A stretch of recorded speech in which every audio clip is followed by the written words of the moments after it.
this is gonna be an easy video. I got a couple of guys ask me, well, I've seen online too, people not knowing how to take the ECU out of the ZX10R 2022 or 2021, whatever. They're both in the same place. And it's literally right here.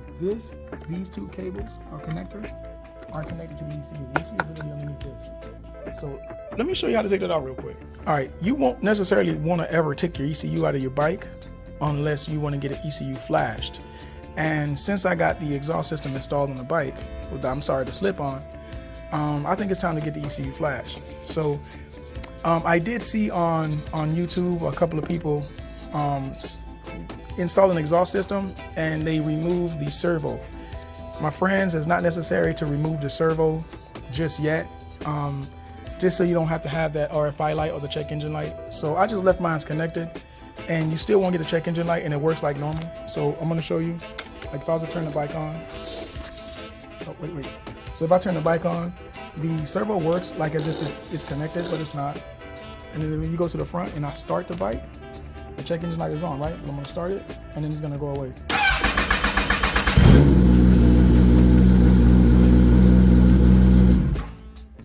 So as you can see, I don't have a check engine light on my bike, and that's mainly because I left the servo connected.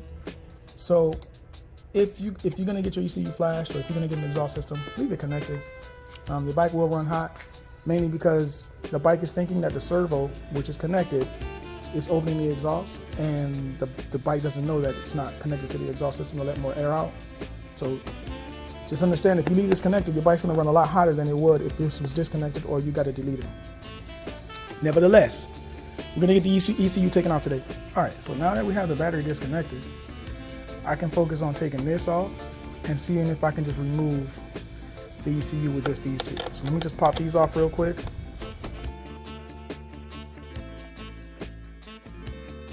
And let's take out these two back plastic pieces.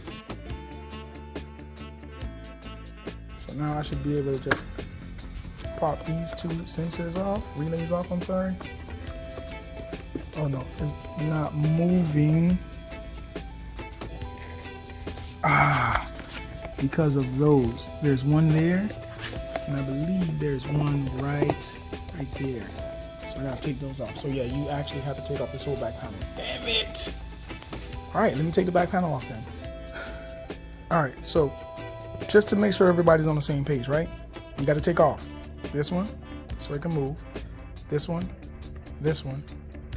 And then this panel can move. Like as you look, this whole thing can move.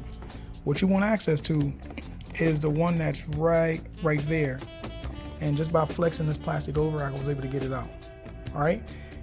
This plastic piece is what's holding the ECU in place.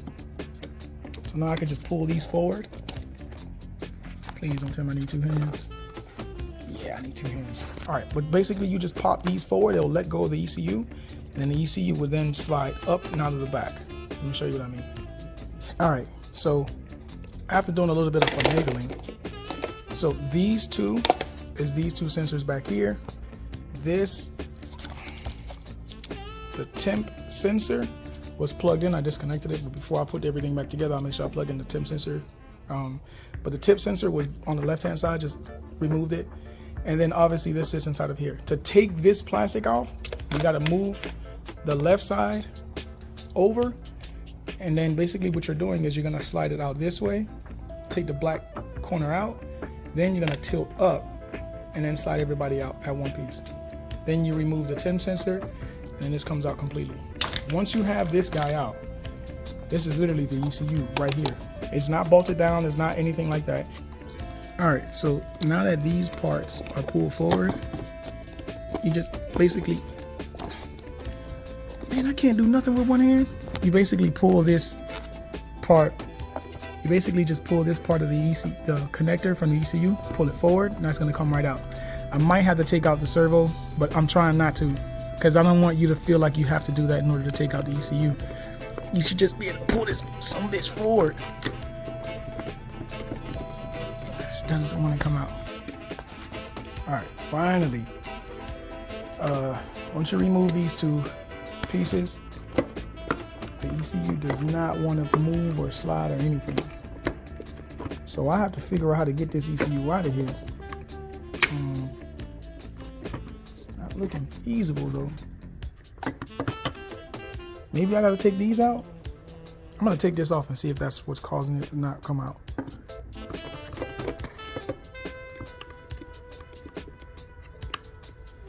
Oh, what's causing it not to come out is these two, because there's a plate that it's holding. What's causing it not to come out is this plate here, because it goes down the middle. I don't know if you can see it. So I need to get these two 8 heads out, but in order to take those 8 heads out, I gotta take off this top piece. Man, you gotta do all that to take out an ECU? Well, I get it, it makes sense. So let me take this ECU out, man. I'm tired of this. Thought it was gonna be a short video. All right. Be careful with these screws. Take your time. Take your time. Don't use any like power tools, because if you strip this ain't coming off. You know what I'm saying? It's in there with some blue Loctite, so take your time. So now I can take these two off and the ECU is gonna come out.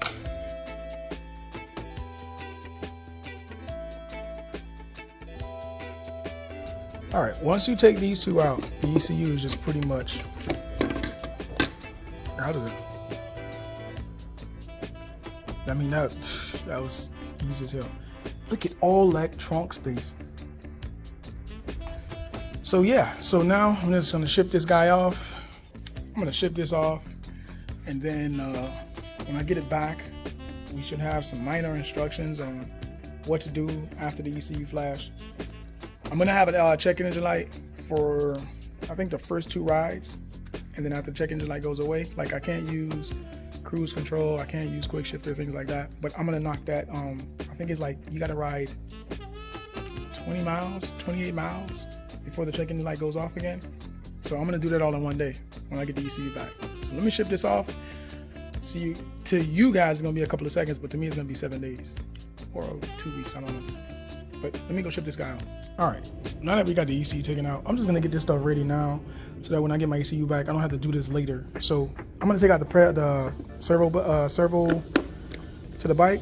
It's just 2 screws. It's one here and then one here. Give myself some trunk space finally. I could put my chalk in my little cones when I go practicing.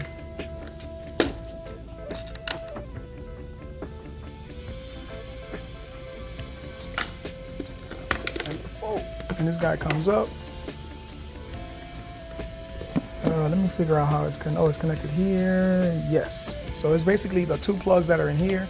So you pop these 2 plugs off, the servo comes out, and then that's gonna give me some room to put my chalk and my little cones of practice. So I'm gonna take this off and then I'm gonna disconnect the O2 sensor next.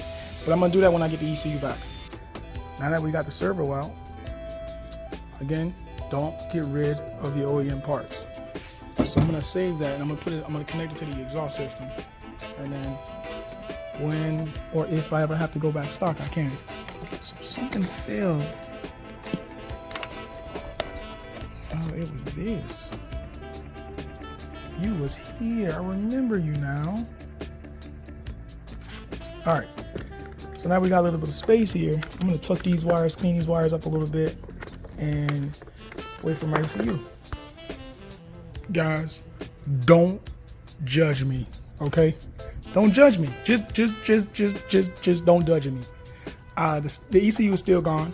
It's been a few days, and I'm thinking like, man, do I really want to wait until I get my ECU back and then take out the O2 sensor, or I want to get my ECU back, jump on the bike and go for a ride, baby? Yeah. But yeah, that's gold. All gold underneath the gas tank, and the airbox is gold, just to make it look a little bit different. All right, so if you want to get rid of your O2 sensor cable, which you have to do if you get your ECU flash, this is the cable right here. On the 2022 model, the cable is literally right here. So obviously you have to pull this. I mean, some people, not everybody, but some people, what they do is they just do it like this, disconnect it, and then leave the rest of the bike the way it is. You know, nothing's gonna happen. You're not gonna, you can just leave it like that. But for me, I'm gonna go to the hardware store and I'm gonna buy a bolt the size of that hole for the O2 sensor, and I'm gonna plug it up. I'm not gonna get rid of my O2 sensor, but I'm gonna put a bolt in the place where the O2 sensor goes. How do I know this is for the O2 sensor? When I pull on it, this cable moves. You see it moving? All right, so now if I pull on it, you see how it's moving? And this goes all the way down to the actual O2 sensor. So let me just kind of like push this in, because I know there's gonna be some tight areas. All the way down to the bottom, and that's how you take off your O2 sensor. All right, we back. Some of you guys might know what that logo is, some of you guys may not, but YouTube, we back. For me, it's been a couple of days, for you guys, a few seconds. And it sucks because like this 1 week has been the week where everybody has been out riding. I mean, everybody in the chats that I'm in, everybody's on their motorcycles. And I'm like, oh, I can't go. I gotta wait on my ECU and this and that. All right, so let's talk about my ECU flash from Mr. Moore Mafia. All right, so what we got done on the ECU flash is the the fuel map optimized O2 sensor eliminated. That means it must be unplugged. I already did that, as you guys saw. My top speed limiter has been removed, which is awesome.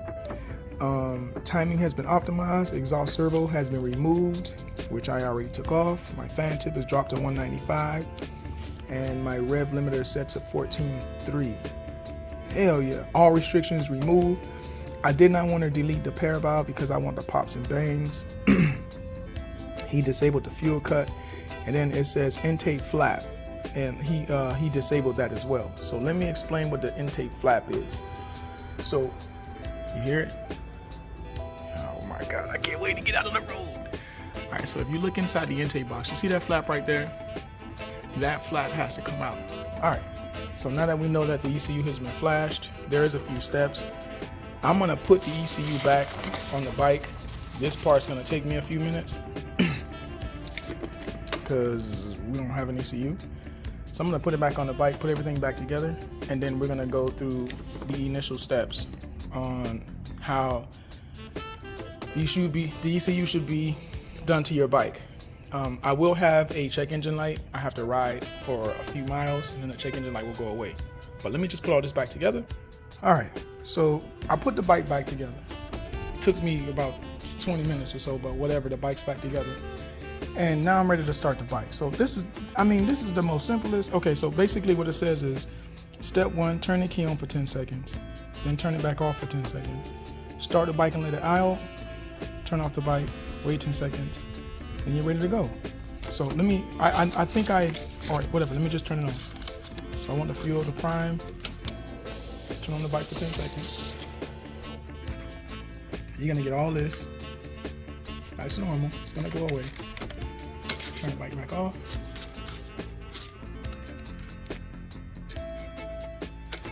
Turn it back on. Then start the bike.